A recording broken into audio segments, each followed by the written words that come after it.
Bonjour à tous et bienvenue dans le Grand JT de l'éducation. Tout de suite, le sommaire. Il est le maire de la ville de Montereau dans le 77, mais également vice-président de la région Île-de-France en charge des lycées. James Chéron est l'invité du Grand JT aujourd'hui. Il sera avec nous dans quelques instants. Un jeu de piste pour les enfants à 20 mètres sous terre. C'est la nouvelle offre du musée de la Libération à Paris. Sa directrice sera avec nous en deuxième partie d'émission. Enfin, ce sera l'heure de retrouver Malika Ménard dans Souvenir d'écolier. Et cette semaine, elle reçoit la comédienne Joséphine Drahi. Mais tout de suite, un point sur l'actualité de l'éducation avec Quentin Gribel. Bonjour Quentin. Bonjour Virginie. Alors on débute ce journal avec l'émotion de Pape Ndiaye au Sénat. Interpellé par une sénatrice écologiste quant au suicide du petit Lucas, le ministre de l'Éducation a eu du mal à retenir ses larmes. Quand un enfant met fin à ses jours, il n'y a pas de mots pour dire l'émotion, le chagrin, la douleur. Il n'y a pas de mots. Qu'est-ce que vous voulez que je vous dise ? Et donc, j'adresse mes pensées les plus émues à ses parents, à ses proches, à ses amis. Ce drame montre à quel point la lutte contre le harcèlement scolaire, la lutte contre l'homophobie, parce que l'homophobie tue, oui, doit demeurer une priorité du gouvernement. Pape Ndiaye a également profité de cette séance au Sénat pour faire une annonce. Les groupes de sensibilisation, de prévention et d'action contre les LGBT-phobies vont être généralisés dans chaque académie du pays. C'est aujourd'hui, bien que s'ouvre la plateforme Parcoursup, les candidats peuvent désormais entrer leurs vœux pour la rentrée prochaine. Et oui, c'est l'heure des choix. Les élèves en terminale et les étudiants en réorientation peuvent donc désormais jusqu'au 9 mars sélectionner au maximum 10 formations post-bac parmi les 21 000 proposées par l'Éducation nationale. Ils auront ensuite jusqu'au 6 avril pour fournir les documents demandés. Et pour cette édition, la plateforme a été retravaillée. Objectif du ministère de l'Éducation, fournir davantage d'informations aux candidats. Les contenus des formations, leur taux d'insertion professionnelle ou encore les dates de leurs portes ouvertes ont donc notamment été ajoutées. Et si cela ne suffit pas, un numéro vert est également disponible pour répondre aux questions. C'est le 0800 400 070. Plus d'une vingtaine de collèges situés un peu partout en France sont restés porte close ce lundi. La raison, un piratage informatique. Des messages malveillants ont tout simplement été envoyés dimanche soir aux élèves, aux parents d'élèves ou aux directions de ces collèges aux 4 coins du pays. Le mode opératoire était quasiment à chaque fois le même. La boîte mail d'un élève est piratée et les hackers s'en servent pour revendiquer un futur attentat. Des établissements de Franche-Comté et de Nouvelle-Aquitaine ont ainsi été menacés. Conséquence, la police a à chaque fois été déployée et les élèves comme les enseignants ont été invités à rester chez eux. Une enquête a été lancée par la section cybercriminalité du parquet de Paris. Dans le reste de l'actualité, 3 enfants ont échappé à la surveillance de leurs animateurs hier et ont fugué de leur école maternelle. Oui, tout s'est passé durant la pause de midi dans une école maternelle du 15e arrondissement parisien. 3 enfants de 4 ans ont réussi à quitter l'établissement sans que personne ne les voie. La faute notamment à une porte défectueuse que les bambins ont réussi à passer sans souci. S'en est suivi une promenade de près d'1 kilomètre sous le périphérique et sur les rails du tramway. Et fort heureusement, une passante a réussi à arrêter les enfants avant qu'un drame ne se produise. Le maire du 15e arrondissement a réagi ce matin sur RMC. Ça n'aurait jamais dû se produire, bien sûr. D'ailleurs, le père que j'ai eu en ligne a l'intention de porter plainte. D'ailleurs, la police, évidemment, a été aussi saisie de cette affaire, évidemment. Et il a été décidé aussitôt de suspendre, à titre conservatoire, toute l'équipe des animateurs de cette école jusqu'à ce qu'on sache exactement ce qui s'est passé. Mercredi dernier, c'est un petit garçon de 2 ans qui avait réussi à fuir sa crèche dans les Yvelines. Il était resté plus de 30 minutes dans la rue avant d'être retrouvé là encore par une passante. Enfin, pour finir ce journal, des enseignants et des parents d'élèves ont passé la nuit dans un collège de l'Essonne pour demander plus de moyens. Oui, alors, tente de camping, tapis de sol, ils se sont installés directement dans une des salles du collège Mondétour des Ulysses. Après avoir manifesté dans la rue vendredi, ces enseignants et parents d'élèves souhaitent ainsi dénoncer les énormes difficultés que connaît l'établissement. Ils ont 3 grandes revendications: la création d'un poste de CPE à temps plein, des classes de 26 élèves maximum, ainsi que le classement de l'établissement en réseau d'éducation prioritaire. Et le rectorat n'a pas tardé à répondre. Il y aura bien moins d'élèves dans les classes dès la rentrée prochaine, mais pas de CPE à temps plein par contre, car avec 1,5 équivalent temps plein sur ce poste, le collège est dans les normes. Pas non plus de classement en éducation prioritaire, car l'indice de position sociale du collège est trop élevé. Pas sûr que cette réponse calme les parents d'élèves. Merci Quentin. Maire de Montereau dans le 77, vice-président de la région Île-de-France en charge des lycées, James Chéron est l'invité du Grand JT. C'est tout de suite.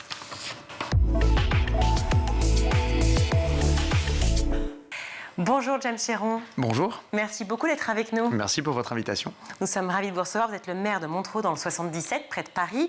Vous avez plusieurs casquettes puisque vous êtes également vice-président de la région Île-de-France en charge des lycées. Ça tombe bien, nous sommes sur School TV. On va en parler de cette réforme des lycées. C'est un des enjeux du mandat de Pape Ndiaye en tant que ministre de l'Éducation, puisqu'il porte la réforme notamment de la voie professionnelle, qui est une réforme très importante. L'objectif étant d'augmenter de 50% le temps de stage des élèves de la voie pro, avec proposition également de mieux rémunérer ces jeunes pendant leur stage. Quel est votre avis sur la question ?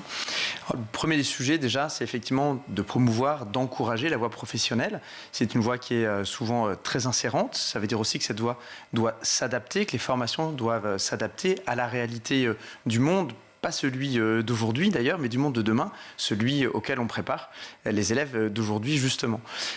La voie professionnelle a souvent été décriée, malmenée, elle jouit encore d'un défaut d'attractivité et il est important de pouvoir redonner justement de l'attractivité avec ce que nous faisons ici en Île-de-France avec la présidente Valérie Pécresse, c'est-à-dire de donner un outil le plus attractif possible, des beaux lycées, des beaux ateliers, des équipements les plus modernes qui permettent d'apprendre sur les vraies machines, les vrais outils qui sont dans les entreprises et non pas avec les outils d'il y a 20 ans. Ne pas oublier aussi que la moitié des métiers que vont occuper les élèves d'aujourd'hui n'existent pas encore. Donc, vraiment se projeter. Les 2 tiers, en tout cas beaucoup. Et il faut donc se projeter avec de l'innovation intellectuelle. Il faut imaginer des nouvelles façons d'enseigner et préparer les élèves d'aujourd'hui aux métiers de demain. Donc, je crois que c'est dans ce cadre-là que le gouvernement essaye d'écrire cette réforme de la voie professionnelle. Alors, moi, je ne suis pas parlementaire, je ne suis pas ni député ni sénateur. J'essaye, en tant que maire, en tant que vice-président de la région Île-de-France en charge des lycées, de pouvoir accompagner les mouvements. Nous essayons, nous, en Île-de-France, de vraiment créer de la synergie entre les acteurs de la formation, de l'éducation et notamment dans la voie professionnelle. C'est les enseignants, nos équipes dans les établissements et c'est le monde de l'entreprise.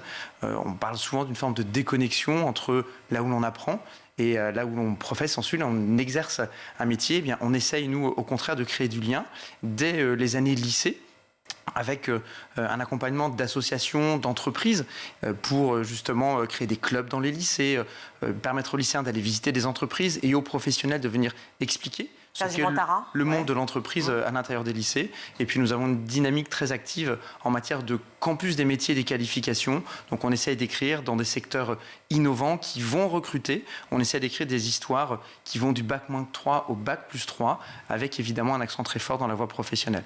Après, ma question, est-ce qu'il faut rémunérer mieux les élèves justement pendant leur stage ?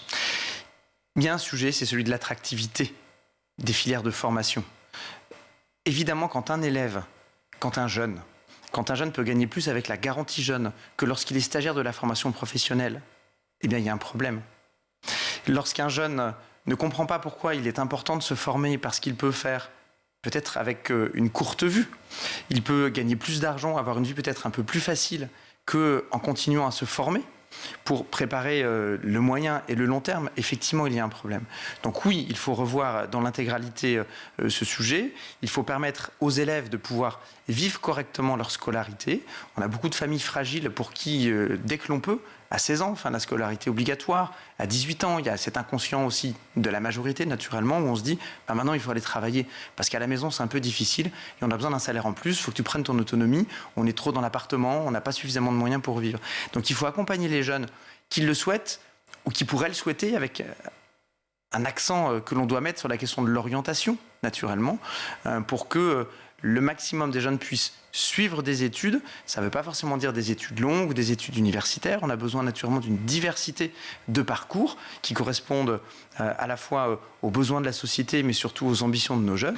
Et il faut permettre à un jeune qui souhaite poursuivre ses études de pouvoir vivre tout en continuant à suivre ses études et en se formant. Ça peut être en les rémunérant directement dans le cadre de la formation. Ça peut être aussi en leur permettant d'avoir des petits boulots complémentaires qui peuvent les aider à apporter une manne financière à leur propre vie. Ça peut aussi être en leur permettant d'avoir accès à un logement, ce qui aujourd'hui est particulièrement à Paris et en Ile-de-France, mais ça doit être le cas aussi dans d'autres régions de France. C'est difficile lorsque l'on est un lycéen ou un étudiant et que l'on veut être logé à proximité de son lieu d'études. Les montants des loyers sont souvent extrêmement rédhibitoires. Et là, c'est la région qui aiderait, justement. Là, c'est la région qui aide. Nous construisons... on appelait ça des internats avant, vu la qualité de ce que l'on construit aujourd'hui, je préfère appeler ça des résidences lycéennes. Nous construisons des résidences lycéennes partout en Ile-de-France. La présidente a annoncé un plan pour construire 1000 places supplémentaires de résidences lycéennes et de résidences étudiantes dans Paris, en particulier pour les jeunes filles qui ont des difficultés à y accéder, en utilisant des biens immobiliers qui sont aujourd'hui des lycées, mais qui sont en grande partie vides, et donc en répartissant l'activité de l'éducation et le logement, l'hébergement de ces jeunes qui en ont besoin. Donc c'est vraiment multifactoriel. Aussi, pardon, je vous coupe, mais comme j'ai plein de questions, l'accès aussi à une alimentation peut être aussi plus abordable, car on a vu beaucoup de jeunes qui étaient dans les banques alimentaires, qui faisaient la queue, qui n'arrivaient pas à avoir une vie normale, juste pour pouvoir se loger, comme vous le dites, et aussi se nourrir. Comment faire pour les aider? En plein 13e arrondissement, à côté de la Grande Bibliothèque nationale, vous allez voir les associations caritatives, ce sont des étudiants qui sont là. Ben, c'est triste de se dire que dans notre pays, un étudiant est obligé d'aller taper à la porte d'une association caritative pour se nourrir. Nous, à la région, on a mis en place, avec Valérie Pécresse, une tarification en fonction des revenus des familles, et nous avons même abaissé le tarif le plus social, le tarif le moins cher, à 50 centimes d'euros. Un lycéen qui se restaure dans une cantine, dans un restaurant scolaire d'un lycée en Ile-de-France, si sa famille n'a pas beaucoup de moyens, elle paye 50 centimes. C'est donc évidemment accessible à tous, et c'est aussi la garantie d'un repas complet et équilibré. C'est un peu mieux que la malbouffe que l'on peut aller quelquefois chercher à l'extérieur, qui est plus chère et qui est moins bonne pour la santé. Là, on parle des lycées, mais effectivement, les étudiants espèrent faire des études aussi plus longues pour certains, pour la plupart, mais souvent, c'est encore une fois un problème aussi financier qui s'impose. Est-ce que, à l'instar de Jacques Attali, par exemple, vous seriez d'accord pour une rémunération des étudiants, pour qu'ils puissent justement leur permettre de faire des études plus longues et de pouvoir assumer leur loyer et leur alimentation? Je crois que toutes les pistes sont à étudier. Il faut aussi ne pas tout confondre. Un étudiant doit pouvoir se concentrer sur ses études. C'est aussi une période au cours de laquelle on peut travailler un peu, soit pendant les vacances ou quelquefois en complément de son emploi du temps d'étudiant. Il faut surtout... Mais c'est assez peu. Vous l'avez fait? Vous avez travaillé, vous, en tant qu'étudiant? Oui, j'ai travaillé en tant qu'étudiant. Alors, moi, c'était plutôt pendant les vacances, les petites et les grandes vacances scolaires. J'ai travaillé dans les champs. J'ai été faire la castration des maïs l'été. Et je peux vous dire que c'est difficile. Difficile, mais ça ne vous permettait pas de vivre l'année? Ça ne permet pas de vivre à l'année, oui, évidemment. Mais voilà, il faut qu'on accompagne effectivement les étudiants à pouvoir vivre correctement durant leurs années d'études. Si ça passe par une rémunération, pourquoi pas, mais il faut certainement pouvoir l'organiser pour que cela soit à la fois un levier d'attractivité pour poursuivre ses études et que ce ne soit pas non plus une sorte d'habitude d'avoir un revenu sans une contrepartie de travail au bénéfice de la société. Je ne dis pas que quand on est étudiant on ne travaille pas, mais ce n'est pas exactement la même chose que de travailler pour le service public ou dans une entreprise, et donc de créer de la valeur, de créer de la richesse. Lorsque l'on étudie, on se crée soi-même, on s'enrichit soi-même, mais il y a... un rapport de donnant-donnant, en fait. Un rapport de donnant-donnant, donc il faut trouver le bon équilibre. Moi, je crois que ce sur quoi il faut insister, c'est sur le niveau de vie en termes de charge des étudiants. Il faut certainement pouvoir permettre aux étudiants de pouvoir mieux s'alimenter à un tarif accessible, de pouvoir mieux se loger à un tarif accessible pour sortir un peu les contingences matérielles de l'esprit et pour qu'ils puissent se concentrer sur leurs études. Vous parliez donc des lycées professionnels. À Paris, on a acté la fermeture de 6 lycées pro. Il y a eu des protestations. Les syndicats, évidemment, ont manifesté leur mécontentement. On en a parlé beaucoup sur ce plateau. Est-ce que vous assumez la fermeture de ces établissements et pour quelles raisons ? Alors, la stratégie n'est pas de fermer des lycées professionnels. Quel est le constat ? Paris se vide de ses habitants. À cause du Covid surtout ? Pas qu'à cause du Covid. Je ne vais pas faire de la politique politicienne ici, mais il y a certainement, non, s'il vous plaît. il y a certainement des politiques municipales, locales, qui font que, conjuguées à la crise du Covid, mais ça ne fait que 2 ans, conjuguées à une forme de modèle économique lié au logement qui se transforme à Paris avec beaucoup de logements en Airbnb par exemple, avec des immeubles d'habitation qui ont été transformés en immeubles de bureaux, avec des va-et-vient d'ailleurs sur ce sujet. Aujourd'hui, on a des immeubles de bureaux qui, avec le télétravail, sont vides. Donc on pourrait les transformer en logement. Bref, Paris se vide de ses habitants. Il y a aujourd'hui 8000 places vacantes dans les lycées parisiens. Je rappelle d'ailleurs qu'il y a dans Paris 98 lycées publics, c'est-à-dire plus d'un lycée au kilomètre carré. Une densité de lycées publics dans Paris qui est incroyable, et souvent des lycées de petite taille. 8000 places vacantes et une tendance qui s'annonce régulière sur le moyen et le long terme, puisque sur les 2 dernières rentrées scolaires, il y a moins 4000 inscriptions dans les collèges de Paris, moins 10 000 inscriptions dans les écoles primaires de Paris. Que fait-on ? Est-ce que l'on conserve des établissements vides ? Pas toujours dans une bonne qualité de maintenance, d'ailleurs, depuis un certain nombre d'années. On va en parler de la maintenance. Ou est-ce que on organise le système autrement ? C'est ce que l'on a décidé, et la région Île-de-France, responsable des bâtiments, des matériels et le rectorat de l'Académie de Paris, de transférer des formations en conservant toutes les formations, en conservant toutes les divisions, et même en enrichissant, c'est-à-dire en développant, en augmentant le nombre de places d'accueil dans les formations professionnelles, simplement en les relocalisant dans d'autres lycées qui sont à quelques centaines de mètres, qui sont à quelques stations de métro et qui sont soit des lycées neufs, soit des lycées rénovés, c'est-à-dire avec des conditions de travail qui sont meilleures et avec aussi des équipes pédagogiques un peu plus importantes, donc qui offrent plus de possibilités, à la fois professionnelles pour les enseignants, mais aussi pour les élèves. J'étais aujourd'hui dans un établissement d'accueil qui, donc à la rentrée de septembre prochaine, va accueillir des élèves d'un lycée dont les formations vont être transférées. Eh bien, ces lycéens vont pouvoir bénéficier d'une offre d'options et de spécialités qui leur étaient empêchés précédemment parce qu'ils étaient dans un tout petit lycée avec moins de 200 élèves. Et donc avec des formations qui spécifiques seront maintenues évidemment dans leur nouveau lycée, mais qui pourront aussi leur ouvrir de nouvelles portes en matière, par exemple, d'enseignement de spécialité. On parlait de vétusté à l'instant. Il y a urgence pour certains lycées, notamment en Seine-Saint-Denis. Quel est le plan mis en place ? Et en quelques mots, parce que j'ai tellement de choses à vous dire, de questions à vous poser plutôt. Il y a 474 lycées publics à l'heure où nous nous parlons, ce qui est un chiffre qui évolue chaque année au gré, par exemple, des ouvertures de lycées que nous construisons. Ou de fermeture. Ou de fermeture. Ce sera le cas, par exemple, à la rentrée scolaire prochaine. Lorsque nous sommes arrivés avec Valérie Pécresse, en 2016, nous avons commencé par faire un audit, savoir quel était l'état des bâtiments. Cet audit a révélé plus de 200 établissements qui étaient dans un état de vétusté avancé. Certains étaient soumis à des avis négatifs des commissions de sécurité, et parfois depuis plusieurs années. Nous avons donc lancé, le temps de l'écrire, en 2017, un plan décennal d'urgence pour les lycées. Ce plan, évalué à 5,1 milliards d'euros, réévalué à 6 milliards d'euros, réabondé encore cette année, parce que le prix de la construction augmente naturellement. Donc l'idée n'est pas d'amoindrir notre ambition à moyens constants, mais d'augmenter les moyens pour rester à ambition constante. L'idée est donc de construire, parce que j'évoquais 8000 places vides à Paris, mais nous avons besoin de construire 30 000 places pour accueillir les nouveaux lycéens dans les 7 autres départements de la région Île-de-France, et naturellement de rénover les lycées vétustes. Alors la rénovation de plus de 200 lycées vétustes, ça ne se fait pas en 1 an ou en 5 ans. C'est pour ça que ce plan, il nous amène jusqu'à 2028. Et évidemment, il y a des établissements. Le lycée Voilôme a défrayé la chronique au mois de décembre. Le lycée Voilôme à Aulnay-sous-Bois, nous avons déjà investi 55 millions d'euros pour avoir... hier, non ? J'y suis retourné effectivement hier à nouveau pour constater et accompagner les travaux qui sont en cours. Il y a au lycée Voilôme un internat neuf.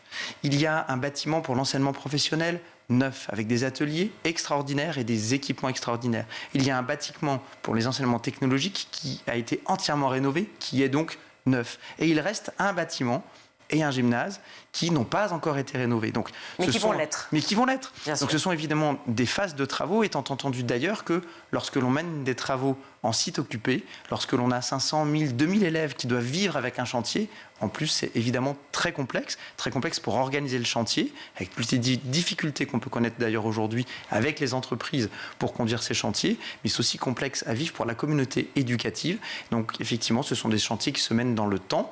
On peut regarder le train qui n'arrive pas à l'heure, c'est-à-dire le bâtiment qui n'a pas encore été refait, mais on peut aussi regarder tous les bâtiments neufs ou refaits, y compris dans le même lycée, et là en l'occurrence le lycée Voileau à Aulnay-sous-Bois. Vous répondez aussi à l'urgence climatique, j'imagine, en créant, et on en a parlé avec Valérie Pécresse sur ce plateau, en parlant par exemple de végétalisation de certains lycées. Alors répondre à l'urgence climatique, c'est beaucoup de volets différents.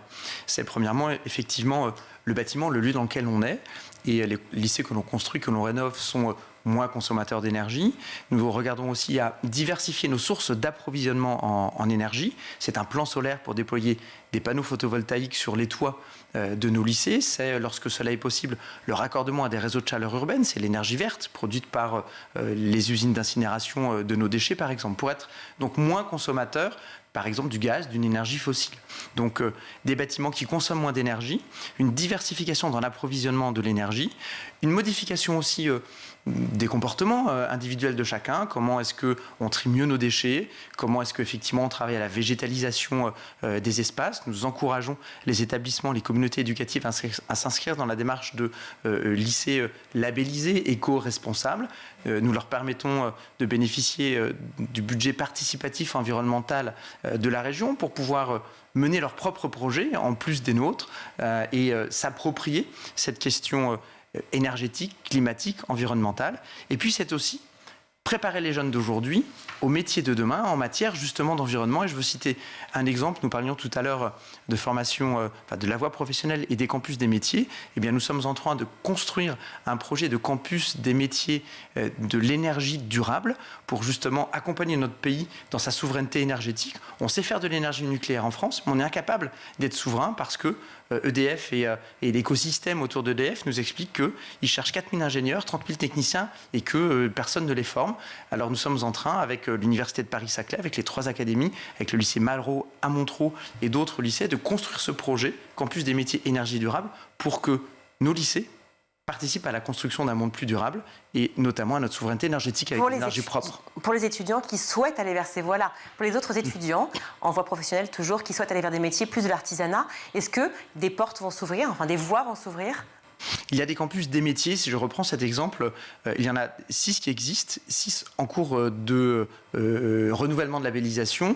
Si ma mémoire est bonne, 6 en cours de constitution et dans des filières évidemment qui sont très différentes. À Versailles, il y a par exemple un campus des métiers lié aux métiers de l'art, de l'artisanat, il y a un campus sur les métiers d'art et du design, il y a un campus en cours de création sur les métiers de la mode, il y a des campus sur les métiers plutôt de la mécanique automobile. Enfin, c'est tous les sujets qui, en fonction des dynamiques territoriales, il nous faut des établissements du secondaire, il faut le monde économique, il faut un établissement d'enseignement supérieur. C'est un univers qui se réunit et construit ensemble un projet au service du pays, et qui embarque quelque part nos lycéens dans des cursus d'études, Bac-3, Bac+3, de sorte à pouvoir à la fois s'insérer dans la société et construire aussi une société qui soit un peu différente demain. Alors je comprends ce que vous proposez aux lycéens, mais est-ce que vous pensez que la région et plus largement le ministère de l'Éducation, le gouvernement est à l'écoute de l'envie justement de ces lycéens qui sont en voie professionnelle et qui cherchent peut-être d'autres voies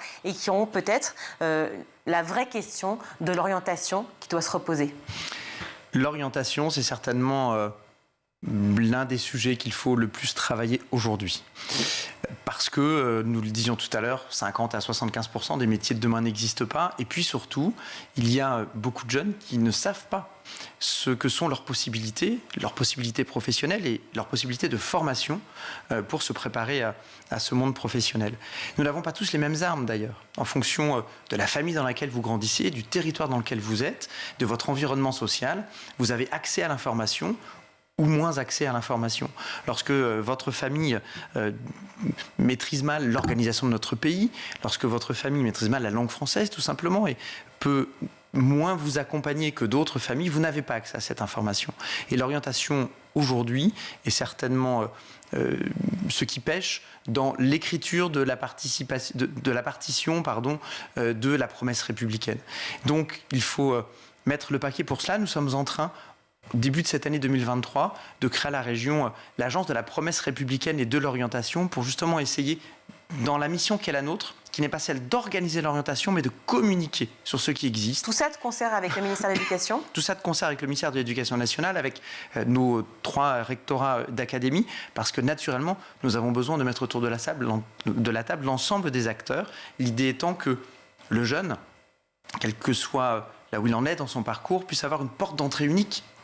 Ce qui aujourd'hui n'est pas forcément le cas, il puisse avoir des réponses à des questions et découvrir ses métiers. Moi, je suis, en tant que maire, stupéfait de voir qu'un collégien sur 2 dans ma commune, lorsqu'il doit faire son stage de découverte des métiers, qui est un bon outil pour réfléchir, confronter peut-être ses intuitions ou ses envies avec le monde réel du travail, eh bien, un collégien sur 2 dans ma commune, parce que son environnement familial, social ne lui ouvre pas les portes du monde professionnel, vient demander à faire son stage découverte en tant qu'agent d'accueil dans la collectivité publique.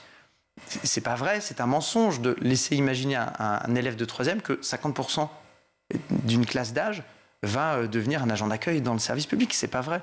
Donc on essaye d'accompagner, la région le fait, je pense que les collectivités locales, en tout cas ma commune le fait, on essaie d'accompagner les jeunes et la tranche d'âge du collège est, je crois, tout à fait centrale dans la question de l'orientation pour découvrir les métiers, découvrir le monde de l'entreprise, découvrir l'univers des possibles en matière d'emploi pour choisir le bon cursus de formation et se préparer à exercer un emploi qu'on a choisi et non pas une formation subie parce qu'on aura subi son orientation. Vous rappelez votre rôle de maire en dehors de votre rôle de vice-président de la région Île-de-France en charge. C'est mon rôle préféré, je crois. Voilà, justement, parlons-en de ce rôle préféré, car c'est un rôle où vous êtes proche, justement, dit proche des gens. Ça paraît un peu évasif, mais en fait, c'est vraiment ça. C'est la République à hauteur d'homme et c'est l'élu à portée de baffe aussi. Et c'est comme ça qu'on est efficace, je crois. Alors, dans vos écoles, vous avez mis en place des classes à thème. Et ça, c'est vrai que c'est un dispositif assez précieux. C'est un dispositif qui propose, si je ne me trompe pas, des activités en classe en fonction du choix de leur école. Ça peut être de la culture musicale, c'est bien cela. Par exemple, orchestre et comédie musicale, du cinéma, du théâtre, du sport ou encore des langues. Comment vous avez pensé ce projet ? On s'est simplement dit que dans une ville qui concentre beaucoup de difficultés, QPV, quartier politique de la ville, oui. On a à peu près tous les labels d'éducation, de sécurité, de positionnement social qu'on a pu inventer depuis des décennies. Donc, une énergie folle à déployer pour accompagner chacun dans l'escalier social auquel nous aspirons. Nous nous sommes dit que les enfants avaient le même talent, les mêmes envies et peut-être pas les mêmes outils. Et ils ne naissent pas tous avec les mêmes chances de réussite ? En eux-mêmes, bien sûr que si.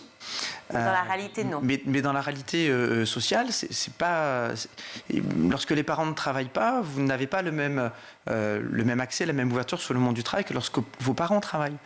Un héritage culturel aussi, peut-être. L'héritage culturel, l'héritage social, l'héritage en matière de formation, tout simplement. Voilà, quand vous êtes dans une famille où personne n'est vraiment allé à l'école, le fait d'être au collège, le fait de passer votre bac, vous êtes le plus diplômé de votre famille, de votre environnement social, de votre tour, mais c'est pas pour ça que vous avez forcément toutes les clés en main pour réussir dans votre vie. Donc il faut vraiment accompagner les jeunes. Et on a mis à Montreux en place un certain nombre de dispositifs pour justement essayer de donner confiance en les enfants, donner confiance dans les parents. Il faut que les parents aient confiance dans leur enfant, il faut que les parents aient confiance aussi dans l'institution, en imaginant que l'institution est là pour justement tenir la promesse de la République. Et je cite moi souvent aussi un proverbe africain qui dit « Il faut tout un village pour élever un enfant ». Eh bien nous essayons d'être une partie de ce village. Ces classes à thème, c'est la possibilité qui est ouverte à chaque élève qui rentre en CE2 dans une école élémentaire publique à la ville de Montreux, de s'inscrire dans une classe à thème, c'est-à-dire en fonction de son école, effectivement, un petit plus. 2 heures par semaine, 1 heure sur le temps scolaire, 1 heure en dehors du temps scolaire. L'élève va pouvoir apprendre, s'épanouir, s'éveiller sur des disciplines artistiques et culturelles, sur des disciplines sportives, sur des disciplines linguistiques et même cette année, sur des disciplines scientifiques, techniques, robotiques. On ne fera pas que des ingénieurs en robotique. Mais peut-être que ça peut créer un intérêt, ouvrir sur un univers, une vocation. Et puis de toute façon, c'est l'ouverture de l'esprit sur autre chose que ce que l'on fait à l'école et ce que l'on voit à la maison, c'est aussi une nouvelle façon d'essayer de travailler la parentalité. Moi, j'ai été frappé de voir, lorsque 3 ou 4 mois après la prise en main des instruments de la classe orchestre l'année dernière, il y a eu une petite représentation des élèves de CE2. Les parents étaient dans la salle. Les parents ont chanté la partition de leur enfant. Et là où les parents ne sont peut-être pas toujours en capacité de faire les devoirs en mathématiques, en français, en sciences, eh bien, ils se sont impliqués dans une action éducative avec leur enfant et avec leur école. Et donc, on a remis les parents au centre du jeu de l'éducation. On n'aura pas que des Mozart, on n'aura pas que des champions du monde de la discipline, mais des enfants épanouis. Des enfants épanouis et des parents investis. Et cette possibilité est ouverte à l'ensemble des élèves qui rentrent en CE2 pour un cursus 3 ans, CE2, CM1, CM2. Nous sommes en train de regarder si on pourrait continuer au collège. Et aujourd'hui, c'est plus de 50% des élèves qui sont inscrits dans cette dynamique. C'est formidable. Et à l'autre bout de la chaîne, je vais faire court, nous avons sollicité des anciens jeunes de Montreux, qui le sont toujours un peu, qui ont vécu la même histoire que les enfants d'aujourd'hui, qui sont nés dans le même quartier, qui ont été dans la même école, qui ont traversé les mêmes difficultés, et puis qui se sont épanouis professionnellement avec des parcours très divers. On leur a demandé s'ils étaient prêts à donner un peu de temps pour devenir les ambassadeurs de la réussite. Des citoyens, en fait, des engagés. Des citoyens engagés qui sont les ambassadeurs de la réussite, qui aujourd'hui vont dans les écoles, vont dans les associations, vont dans les clubs de sport, et puis dire, tu vois, je suis comme toi, j'ai tenté ma chance, j'ai un peu travaillé, et pour moi ça a marché, donc il n'y a pas de raison que pour toi ça ne marche pas. Et peu importe les engagements politiques, peu importe les parents, peu importe les envies, les milieux de chacun. Citoyen, c'est la transmission. Lorsqu'un élu, lorsqu'un enseignant vient porter la bonne parole, il a la casquette de l'institution. Lorsqu'on se parle de père à père, lorsque c'est le cousin du voisin, on l'écoute avec une autre oreille, et ce rôle-là, ils l'ont pris avec beaucoup d'énergie, avec beaucoup de cœur, et ça fonctionne. Merci beaucoup, James Chéron, d'être venu sur le plateau du Grand JT nous parler à la fois de votre rôle de maire, de la ville de Montreux dans 77, que vous devez aller voir, cette ville, si vous ne la connaissez pas, et aussi de cette casquette de vice-président de la région Île-de-France en charge des lycées. Merci, et vive l'école. Vive l'école, exactement. On marque une courte pause et on se retrouve.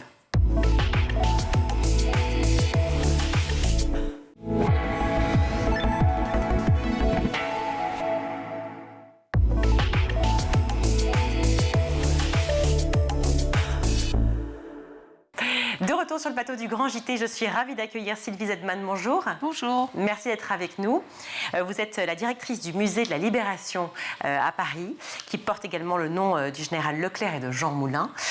Deux grands noms que vous connaissez forcément. Si vous ne connaissez pas, c'est l'occasion ou jamais d'aller découvrir ou redécouvrir. Et on va en parler ensemble. Depuis peu, vous proposez une nouvelle offre aux familles, un Serious Game. Alors, Serious pour le nom en anglais. Alors déjà, j'aimerais bien vous taquiner un peu, mais pourquoi pas un nom en français?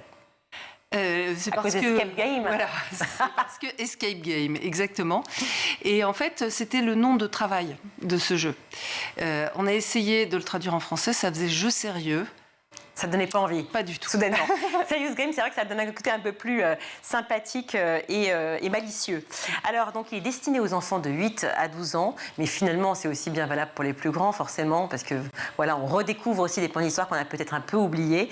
Avant d'en parler, donc, Serious Game, ça, on l'a dit, ce côté malicieux, le côté plus ludique, et c'est un petit clin d'œil donc à l'Escape Game. Donc, en fait, c'est une visite pédagogique aussi, où à la fois on s'amuse et on apprend. Oui, mais c'est ce qu'on voulait, parce que dès le départ, c'est un musée qui a été vraiment fait pour avoir une offre qui soit, on va dire, éducative, mais aussi très attractive. Et pour attirer les jeunes, on avait mis en place, nous avons toujours mis en place, une visite du PC Rol-Tanguy, dont on va reparler, avec un casque de réalité mixte. C'est-à-dire qu'on descend et on rencontre Rol-Tanguy. Et du coup, cette visite étant réservée aux plus de 12 ans, il nous manquait quand même quelque chose pour les petits. Et ils étaient un petit peu frustrés. Donc on a travaillé sur ce jeu sérieux qui apporte des connaissances mais qui est très amusant. Alors, ce Serious Game, c'est un enchaînement d'énigmes. Alors ça déjà, forcément, ça fonctionne pour petits et grands. Mais en plus, la particularité, c'est que ça se situe à 20 mètres sous terre. C'est bien ça ? Voilà. Alors, il faut prendre sa respiration, descendre une centaine de marches. Sa respiration, parce que c'est angoissant ou parce que c'est juste long, la descente? La descente, elle est quand même impressionnante. Ouais. Elle n'est pas si difficile, c'est la remontée qui est plus difficile. Mais effectivement, elle est impressionnante. Les escaliers sont impressionnants. Et on arrive donc dans ce qui était le PC de Roll. Donc PC, le poste de commandement? Poste de commandement du colonel Roll pendant la libération de Paris. Alors, est-ce que vous pouvez rappeler qui était Roll Tanguy? Parce que pour ceux qui nous regardent, peut-être qu'on a besoin de faire un petit rappel historique. Oui, Roll Tanguy, en fait, c'est Henri Tanguy. Henri Tanguy est un ouvrier communiste, syndicaliste, qui s'est enrôlé dans les brigades internationales. Quand on dit enrôlé, pardon, je vous coupe, mais quand on dit enrôlé aujourd'hui, en général, c'est toujours un mauvais escient, alors que enrôlé, en l'occurrence là, c'était justement dans le bon sens. On va dire engagé, puisque oui, ce sera plus positif, engagé dans les brigades internationales, c'est-à-dire des volontaires qui venaient défendre la République espagnole. Et donc, suite à ça, quand il est revenu en France, la déclaration de guerre a fait qu'il a été mobilisé. Et dès qu'il a été mobilisé en 1940, suite à la défaite française, il a été démobilisé et il a rejoint les rangs de la résistance instantanément. Et ce qui nous intéresse, nous, c'est qu'il a été FTP, c'est-à-dire franc-tireur et partisan, donc dans l'action armée, mais il a été aussi, vers la fin de la guerre, chef des forces françaises de l'intérieur pour la région parisienne. Et du coup, il avait besoin de trouver un lieu pour réunir son état-major. Ce lieu, c'est dans Paris occupé, ça n'était pas facile à trouver. Finalement, on lui a indiqué un abri de défense passive, c'est-à-dire un endroit qui avait été prévu pour accueillir des services en cas de bombardement, mais qui n'avait pas servi. Et là, il a pu réunir pendant une semaine son état-major et créer tous les liens avec les Alliés, mais aussi avec les gens qui se battaient dans les rues de Paris. Et le but, c'était d'arriver à libérer Paris. Alors justement, libérer Paris et comprendre cette histoire, cette grande histoire, et aussi les petites histoires qui font justement la grande histoire. Vous avez proposé ce Serious Game sur une tablette, c'est bien cela? Oui. Comment ça se passe? Racontez-nous. Alors, vous êtes un soldat, un journaliste. Donc Quentin est soldat. Et moi, je suis journaliste. Voilà. Je suis désolée, hein, je m'octroie le bon rôle. Allez, j'accepte. Mais en fait, ce que vous allez faire surtout, c'est rencontrer Roll Tanguy. Quelle chance. Ouais. Vous descendez et vous rencontrez, grâce à la tablette, vous rencontrez Roll Tanguy qui va vous confier une mission. Mais on a le casque aussi ou pas, du coup? Non, vous avez la tablette. La tablette, ok. Vous êtes petit, vous avez la tablette. C'est vrai, 8 ans.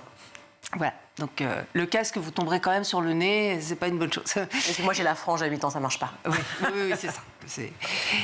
Et donc, sur la tablette, vous rencontrez Roll, et Roll vous dit qu'il a une mission à vous confier. Et donc, vous allez pouvoir reconstituer en forme de puzzle quelque chose, je vous dis pas quoi, hein, D'accord. en résolvant des énigmes. Mais des énigmes qui ont trait au lieu et à ce qui s'y est passé. D'accord, donc c'est toujours la vérité en fait, c'est la réalité de l'histoire. Toujours, vous devez regarder autour de vous. Alors vous avez des petits compagnons amusants qui viennent vous donner des petits indices ou qui viennent vous poser des énigmes. Mais surtout, vous devez lutter contre l'affreux Von Terror, qui est le grand méchant, qui veut vous empêcher de sortir. Un nom à consonance allemande, étonnamment. Voilà. Oui. Et donc, ce méchant veut vous empêcher de sortir et vous empêcher d'aider Roll. Voilà, donc là, ça dure... c'est une visite qui dure à peu près une vingtaine de minutes. Et donc il faut gagner. Alors, vous dites que c'est pour les enfants, effectivement, 8-12 ans, les parents qui accompagnent forcément. Mais cela veut donc dire aussi que c'est grâce aussi à la tablette qu'on va récupérer d'autres renseignements, dans le sens de renseignements, je ne parle pas de l'époque, renseignements actuels, c'est-à-dire d'autres informations sur l'histoire. Ou est-ce que aussi il y a des guides qui accompagnent ce fameux Serious Game? Alors, il y a cette version pour les familles, et après, ils sont incités à aller voir ce qui se rapporte à cet abri et pourquoi, etc., dans le musée, donc on leur indique le chemin. Mais on a développé pour les scolaires, pour les CM2, puisque c'est vraiment l'âge qui est intéressé par ce jeu et cette période. Donc, on a développé une visite en 2 temps. Il y a une partie qui va faire le Serious Game et l'autre partie qui, avec une conférencière, va comprendre cette histoire-là. Et après, hop, il change. Donc on a prévu cette visite aussi pour les scolaires. Est-ce que, Quentin, ça vous intéressait, vous, de faire ce type de serious game? À mon époque, même si je suis relativement jeune, il n'y avait pas toutes ces technologies qui est entrées en jeu, donc je pense que ça peut être une très bonne idée. Justement, j'avais une question par rapport à ça. Est-ce que les 8-12 ans sont une tranche d'âge qui vont habituellement au musée de la Libération, ou c'est un peu trop complexe encore pour eux? C'est une très bonne question, parce que figurez-vous que c'est parce qu'ils venaient au musée qu'on a fait ce jeu. Parce que les familles, on a un livre d'or, et les familles nous disaient, mais on se retrouve dans ce PC de Rol-Tanguy, et en fait, les enfants ne comprennent pas. On ne sait pas quoi leur dire. Effectivement, il y a des panneaux, des explications, mais pour les petits, ça ne fonctionnait pas bien. Et donc, c'est grâce à cette demande que finalement, on s'est mis au travail et on a développé ce jeu. D'accord. Alors, il y a également dans le musée, parce que ce n'est pas la seule activité de l'offre numérique que vous proposez, il y a également Insurrection 44, 1944. C'est de la réalité mixte, justement. Vous parliez de cela. Racontez-nous ce que c'est. Alors, la réalité mixte, c'est à la fois de la réalité augmentée et de la réalité virtuelle. Donc, selon les cas, on invente complètement ou on se sert de ce qui existe. Et donc, là, en l'occurrence, il s'agit de permettre de visiter cet abri dont il reste peu de choses finalement, quelques inscriptions, quelques marques, une ambiance qui est quand même assez particulière, 20 mètres sous terre. Mais il s'agit donc de permettre à des gens de visiter en présence de Rol-Tanguy, de son équipe, et de s'immerger en fait dans l'histoire. Donc on l'a conçu aussi un petit peu ludique pour que ce soit... parce que ça permet aussi de retenir des choses. Et on passe beaucoup d'informations historiques dans cette visite. Et elle est destinée, donc, au départ, on pensait jeune public, on voyait 14 ans, 15 ans, 16 ans. Oui, les adultes, même assez âgés, n'hésitent pas à descendre et à visiter avec le casque sur le nez.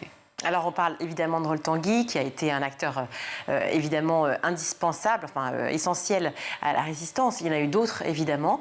Est-ce que cela permet aussi, aux plus petits comme aux plus grands, de revoir ces pans de l'histoire? Et c'est ma dernière question aussi, est-ce que c'est important de rappeler sans cesse l'engagement, ce qu'a été la France, ce qu'a été aussi ces résistants, ces Français qui sont engagés pour pouvoir défendre une nation, un pays, un peuple? Le musée, tout l'objectif du musée, c'est un objectif de soutien à la communauté scolaire et d'apport de connaissances aux familles, mais surtout de réflexion. Expliquer aux gens qu'il faut réfléchir, qu'il faut regarder ce qu'on fait d'autres, dans d'autres circonstances, évidemment, pas les circonstances actuelles, et les engagements qu'ils ont pris, les raisons pour lesquelles ils ont fait ça. Il ne faut pas oublier qu'ils ont risqué leur vie et que certains l'ont perdue. Pour des causes qui sont très importantes et qui nous permettent d'être là aujourd'hui. On ne peut plus noble. Merci mille fois. Ça me permet de faire un clin d'œil à Jacques Chaban-Delmas, qui fait partie de ma famille et qui évidemment nous manque, qui est une figure essentielle de la résistance française. Merci mille fois, Sylvie Zedman, d'avoir été avec nous sur ce plateau. Je rappelle que vous êtes la directrice du musée de la Libération à Paris, qui se trouve où précisément? Quel métro? Sur la place d'Enfer Rochereau. Voilà, 14e. Voilà, 14e à Paris. Et ce musée porte également aussi le nom du général Leclerc et de Jean Moulin, qui sont d'autres grandes figures de la Libération. C'est l'heure de retrouver Malika Ménard. Cette semaine, elle reçoit la comédienne Joséphine Drahi. C'est dans Souvenir d'écolier. Si je te demande un souvenir d'écolier, là, précis, que tu as en tête, c'est lequel? Wow, il y en a plein. Je pense, d'écolier, c'est-à-dire quand tu dis écolier, c'est jeune. Oui, mais ça peut être jusqu'au lycée. Hein. Ah, ouais. Je dirais que j'ai des souvenirs d'angoisse de sport. Je détestais vraiment le sport. Toujours d'ailleurs, comme vous pouvez le constater. T'aimais pas ça? Non, j'inventais je suppliais mon père de me faire des dispenses parce que je haïssais le sport et particulièrement l'endurance. Voilà, j'ai un souvenir de traumatisme. Tu voulais pas courir. De l'endurance parce que donc à l'époque les sports, ça changeait en fait selon les trimestres. Oui. Et il y avait même des années où il n'y avait pas du tout. Donc, ouais, il y avait l'année où il n'y avait pas endurance. Non, pas du tout d'endurance. Une discipline. Et donc du coup, quand j'attendais, c'était horrible dès qu'il disait maintenant ça va être endurance. Ça y est, je faisais faire un mot et tout. Et tu te faisais dispenser pendant tout un trimestre? Ouais. J'inventais. En plus quand j'étais plus jeune, j'avais même des problèmes de dos. Je me faisais faire des limbagos, des trucs comme ça pour pas faire parce que c'était des tours de stade, ça m'angoissait mais profondément. Voilà. Bon, un moment drôle alors. Ah ouais, non, bah après oui, c'était... Et par contre, pour la petite anecdote, c'est assez marrant, donc c'était dans le 16e, et on était un stade où on tournait... toutes les activités se faisaient dans ce stade, Porte Dauphine, et en fait, il y avait tous les camions des prostituées qui étaient devant le stade, donc je me souviens qu'on passait notre temps à regarder les clients monter et descendre du camion pendant qu'on faisait ce sport. Oui, c'était devant, c'était en bordure de... On courait en voyant, donc tous les... Tu vois, tu aurais pu avoir une source de motivation. Voilà. Oui, en tout cas, c'est une source d'éducation, comme une cours gratuit d'éducation. Est-ce que tu as le souvenir d'un prof préféré? Ouais, j'ai un prof d'anglais parce que j'ai toujours été passionnée de langue. Et Monsieur Lavaux, qui était mon prof d'anglais pendant plusieurs années entre le collège et le lycée, et qui était c'était l'équivalent de Robin Williams dans Le Cercle des Poètes Disparus. C'était vraiment le mec inspirant. Il était aussi musicien. Il nous avait invités à venir le voir en concert. Il faisait du saxophone. C'était un artiste en même temps. Il était hyper cultivé. Il donnait trop envie d'apprendre. Et c'est vraiment grâce à lui que j'ai été doublement passionnée de langue et que je suis sortie, honnêtement, c'était ma plus grande fierté, je suis sortie du lycée totalement bilingue. Et les gens me disent toujours aujourd'hui, mais attends, mais t'as des origines ou t'as vécu longtemps à l'étranger? Non, j'ai juste été à l'école. Et quand tu vas à l'étranger? Mais c'est génial, moi c'est une chance, quoi. C'est vraiment, c'est dans la pratique, c'est aussi là, quoi. C'est pas que un anglais scolaire. Ah ouais, non, mais c'est grâce à l'école. C'était ta matière préférée, tu dirais? Ouais. Et c'est grâce aussi à ce prof qui m'a donné les clés. Donc la matière cauchemar, c'était le sport? Non, c'était les maths. Aussi? Ah ouais. Les maths, c'était... Parce que le sport, c'est cool, il y avait danse, il y avait badminton, j'adorais le badminton. Donc l'endurance dans le sport. Ouais, endurance. Mais l'autre matière détestée, c'était les maths. Mais pareil, mais c'était la honte, quoi. J'étais pour le coup excellente, sauf en maths, donc c'était des 3. J'avais jamais la moyenne. Je crois que j'ai jamais eu la moyenne de ma vie en maths, de ma vie. Sauf, elle est là, ironie de la vie, ça, je suis obligée de le dire. La meuf n'a jamais eu plus, je pense, de 6 sur 20 en maths. Et au bac, qu'est-ce qui se passe? La meuf à 20 sur 20. Quoi? Allez, gros bisous tout le monde. 20 sur 20 20 sur 20 en maths au bac. C'est pas une revanche sur la vie, ça? Mais comment ça se fait, surtout? Si tu passes de 6 à 20... Parce que maths en filière littéraire, non. C'est des soustractions et des additions, c'est tout. C'est un niveau... Du coup, l'année de la terminale, tu avais des bonnes notes en maths? Mais non, parce que c'est des niveaux de CM1. C'est ça qu'en fait, il faut préciser. Sinon, je ne me la raconterai pas comme ça. C'est que l'épreuve de maths des littéraires, à l'époque, c'était un tirage au sort, déjà. Ça a dû changer. Hein. À l'époque, il y avait bio, physique et maths. On préparait tout. Et une semaine, je crois que c'était... une des 3 matières. Une semaine avant, il y avait un tirage au sort. Et quand on a su que c'était maths, on se repenche sur le truc. Mais vraiment, le niveau, c'était honteux. Oui, mais quand même, 20. Ouais, mais je pense vraiment qu'aujourd'hui, on montrerait l'épreuve. Je me marrais moi-même du niveau. Mais bon, la petite fierté quand même, le petit vin quand même qui fait plaisir. C'est déjà la fin de ce numéro. On se retrouve demain pour la suite de Souvenirs d'écoliers, toujours en compagnie de Joséphine Drahi. À demain. Merci Malika et Joséphine. Tout de suite, c'est l'heure du Zap, le meilleur de School TV. Vous regardez cette cour de récré et vous revenez à la table de travail et Titeuf est né. Voilà, Il s'appelle pas encore Titeuf d'ailleurs. Mais... D'abord, c'est l'enfance qui revient. Ouais. Donc je note assez rapidement dans un cahier. C'est presque un truc hypnotique en fait. Quand une idée arrive, on se dit il faut la capturer. Donc je commence à la mettre sur papier. Je note des morceaux de dialogue qui arrivent et tout s'est mis en place assez vite. En fait, c'est ça qui était qui est le signe que quelque chose se passe d'intéressant. Parce que souvent, on peine un peu sur un scénario. Et là, tout s'est mis en place très, très vite. Les personnages, les dialogues, les noms. Et Titeuf est né en quelques minutes. En quelques minutes. Quand vous aviez l'âge de Titeuf ou de ses personnages, vous dessiniez déjà et vous aviez découvert le pouvoir du dessin, mais aussi le pouvoir de l'humour à l'école. Ah oui, il y a quelque chose de magique dans le fait de dessiner. Vous empêchiez des copains de se bagarrer? Oui, alors c'est pas arrivé très souvent, mais une fois je me suis rendu compte de ça. C'est-à-dire que j'étais le dessinateur de l'école. Je m'étais rendu compte que dessiner, ça avait quelque chose c'est une espèce de tour de magie, on le fait et les gens sont un peu captivés. Ils sont captivés quelques secondes, mais enfin, on arrive à maintenir l'attention. Et quand j'étais à l'école, c'était ma manière de trouver ma place. J'étais le dessinateur de l'école et je racontais les histoires. Donc souvent, on me demandait d'inventer une histoire pour tel ou tel sujet. Et une fois, les deux camarades un peu il y a eu une fois un combat qui était annoncé dans la cour d'école. Un tel et un tel vont se battre.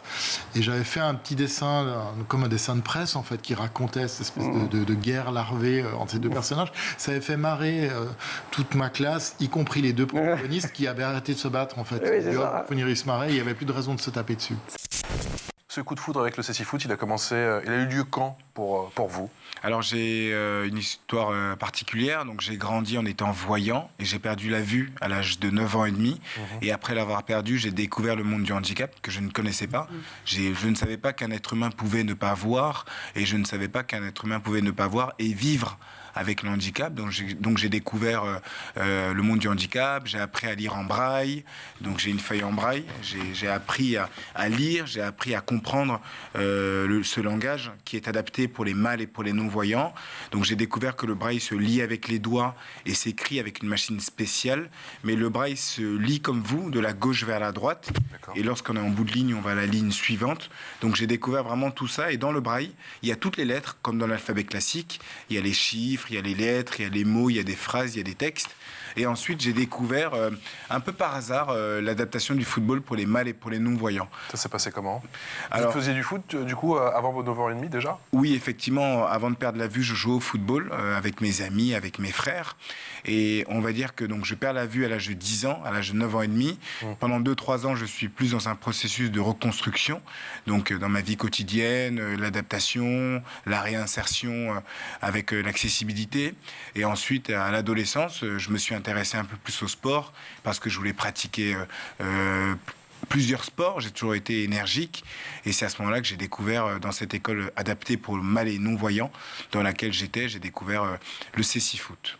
Il y en a qui découvrent le cécifoot, je l'ai vu sur le tard, et ils se disent c'est trop dur, c'est pas pour moi. Vous, c'était différent, j'imagine, que vous avez appris plus jeune, ou quand on commence, on se dit mais attends, comment je vais faire quand ils vont tellement vite, ils se déplacent avec une telle aisance, comment je vais arriver à un tel niveau? Comment ça fonctionne justement dans votre tête quand vous avez 10 ans, tout début? Je pense que naturellement, lorsqu'on découvre le cécifoot, c'est complexe, ça semble en tout cas complexe, et ça l'est, surtout au départ, parce que sur un terrain, il faut tenir compte de plein d'éléments, plein d'aspects. À la fois, le joueur doit écouter les coéquipiers, écouter les adversaires, prendre compte de plein d'informations, le ballon aussi qui fait du bruit, les encadrants qui orientent, le gardien, le coach, le guide, et aussi avoir une notion de l'espace. Donc s'imprégner de plein de choses, de plein d'éléments en même temps, et ne pas oublier qu'on attend aussi que le joueur soit performant sur le terrain, soit compétent. Donc au départ, ça a été compliqué, parce qu'il a fallu que je m'imprègne de tout ça, de cette atmosphère-là.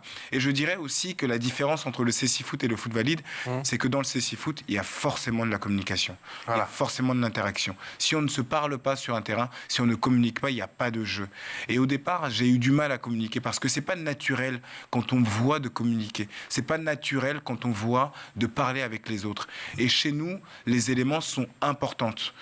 Les éléments sont importants. Par exemple, sur un terrain, quand on a la balle, on doit forcément dire « j'ai ».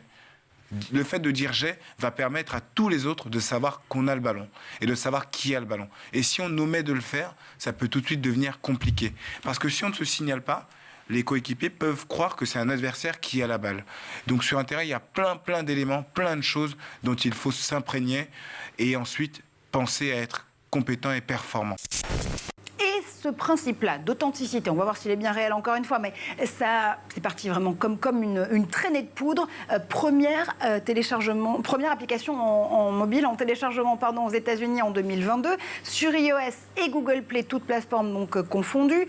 App of the Year pour Apple début décembre, et puis elle figure aussi dans le top 3 des téléchargements en France et au Royaume-Uni. Plus de 20 millions d'utilisateurs par jour, contre 1 million au moment des premiers lancements, en tout cas en janvier 2022. C'est considérable, Tancred? Oui, c'est énorme. C'est énorme, et d'un autre côté, on peut aussi être fier, en tout cas, d'avoir une application comme ça qui explose, et d'avoir une application qui soit d'origine européenne et française, parce que ça vient aussi contrebalancer le monopole que des réseaux sociaux américains peuvent avoir, comme Twitter, Facebook, Instagram, WhatsApp, etc. C'est, d'un point de vue personnel, je trouve ça aussi bien qu'une application française ait autant de succès et qu'elle ait autant de succès au niveau mondial. Ça commence à l'aéroport de San Francisco, en Californie. Il y a un voyageur qui arrive de Chine, avec un petit chiot de 3 mois. Il n'a pas les documents nécessaires pour l'emmener avec lui à San Francisco. Du coup, il l'abandonne à l'aéroport. Horrible, vraiment. Qu'est-ce qui devient ce petit chien abandonné alors? Eh bien, en fait, il y a 2 options. Soit renvoyer le chien vers la Chine seul ou l'abandonner. Mais les employés de l'aéroport ont choisi la 3e option, s'occuper de lui le temps de lui trouver une famille. Mais c'est mignon. Donc voilà, donc il a fait une petite quarantaine. Mais j'adore. Il a fait une petite quarantaine obligatoire. Puis ensuite, la SPA s'en est occupée, a lancé un appel à l'adoption. Et ils ne sont pas allés chercher très loin, puisque c'est un pilote de la compagnie United qui a recueilli le petit chien. D'accord. Il a des enfants, il faut dire, le pilote. Voilà, il a 2 enfants. Il n'est jamais là. Il s'appelle comment le chien? Il a un nom? Polaris, pardon. Vous serez cloué au pilori. Polaris. Et donc voilà, il a même eu droit à une fête d'adoption à l'hôpital, au terminal 3 de l'aéroport de San Francisco.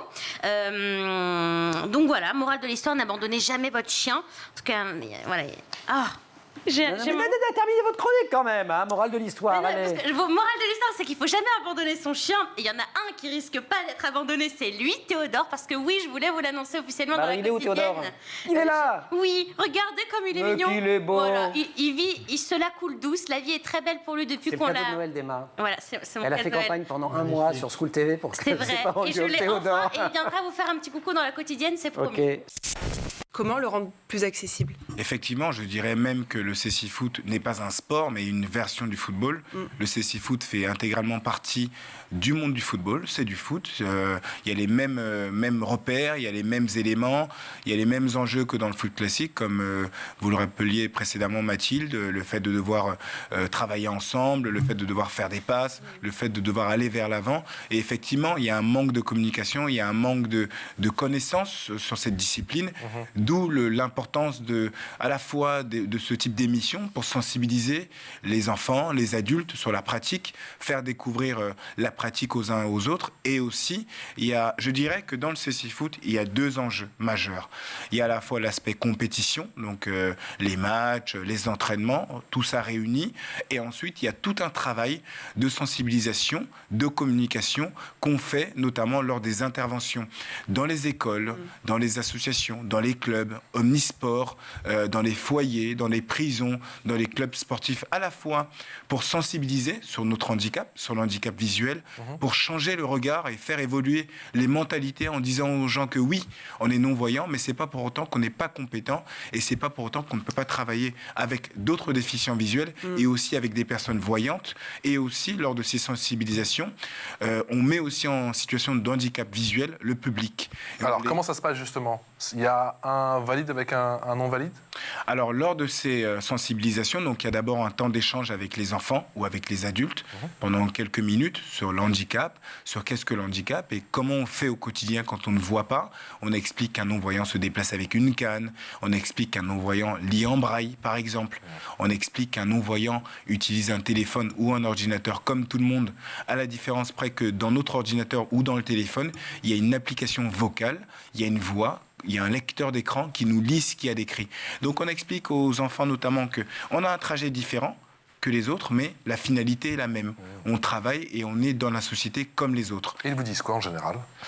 Ils sont souvent réceptifs. Oui, ils sont hyper réceptifs, ils sont hyper curieux, ils rebondissent, ils posent plein de questions sur notre vie quotidienne et ils vont plus loin même et demandent parfois des détails. Comment est-ce qu'on fait pour se vêtir quand on ne voit pas? Comment est-ce qu'on fait pour avoir du goût? Comment est-ce qu'on fait pour apprécier quelque chose, un vêtement? Quel regard on a sur la société? Comment on fait pour aimer une couleur, par exemple? Et donc, ils posent plein de questions diverses et variées, encore plus ces enfants. C'est ça qui est intéressant parce qu'il n'y a pas de filtre avec eux. Et ensuite, dans un deuxième temps, donc à travers des ateliers, ils pratiquent le cécifoot.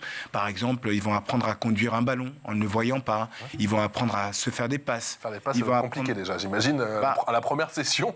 Effectivement, parce que c'est un univers nouveau pour eux. Ils découvrent plein de choses, mais sur le terrain, il va falloir apprendre à repérer ses coéquipiers. Non plus en les voyant, mais en les écoutant. Ils vont apprendre à mettre des pénaltys, ils vont apprendre à tirer des pénaltys en ne voyant pas. Donc c'est à la fois ludique, c'est à la fois instructif, et c'est aussi avant tout d'abord des citoyens. Donc il faut aussi qu'ils sachent demain qu'ils peuvent tout à fait aller à la rencontre d'un non-voyant, et on leur explique aussi comment communiquer avec nous. Et on leur dis toujours qu'on est d'abord et avant tout des citoyens. Et comme je leur dis souvent, venez vers nous. Vous avez le droit d'être maladroit. Vous avez le droit de vouloir nous guider en étant maladroit, mais venez vers nous. N'ayez pas de crainte et ne vous bridez pas en vous disant, est-ce que si je vais vers une personne non-voyante, je vais la blesser? Non. Venez vers nous. Proposez-nous votre aide. Au mieux, on va vous dire non merci parce qu'on connaît le trajet. Et au pire, on va vous dire oui, on veut bien de l'aide. Mais c'est important d'aller les uns vers les autres. Vous avez lancé cette plateforme sociale d'un nouveau genre au printemps dernier. L'idée étant encore une fois de se dire que l'engagement positif peut driver les conversations et que ça fait partie aussi finalement des envies de cette génération, de cette Gen Z née entre les années 90 et 2010 pour pouvoir changer un peu leur conception même de leur vie numérique et des réseaux sociaux sur lesquels ils souhaitent s'exprimer. Oui, on peut faire un petit état des lieux de ce qu'est You et ce qu'il devient. Donc You, à la base, c'est de permettre à monsieur et madame tout le monde de s'exprimer autour de causes sociétales qu'ils incarnent et qu'ils ont envie de partager. Et maintenant, You, c'est en train d'évoluer forcément parce qu'on a aussi envie d'intégrer les marques à notre système, parce qu'il y a des marques qui s'engagent et elles ont aussi envie d'interagir sur leurs engagements avec notre communauté et potentiellement des futurs clients. C'est aussi un moyen de bypasser, si je puis dire, d'écarter les influenceurs qui brouillent un peu le message des marques, car enchaînent des collaborations avec des marques concurrentes. Et donc finalement, le modèle est un peu en train de s'essouffler. Et voilà, et de recréer un lien authentique et de confiance entre prospects, clients et marques. C'est la fin de ce grand JT. Merci à vous tous de l'avoir suivi. Merci Quentin. Merci à vous. On se retrouve évidemment demain, bien sûr. Et puis pour le retrouver, canal 247 sur les Freebox ou schooltv.com pour revoir tous les replays. Tout est disponible. N'hésitez pas, vous nous écrivez, on vous répond. Vous connaissez le principe maintenant. À la réalisation aujourd'hui, Théo Boscar. Au son, Héloïse Merlin, Thaïs Aya de maquillage. Et Maguessel et Agathe Delannoy à la rédac. Très bonne soirée à tous. Ciao.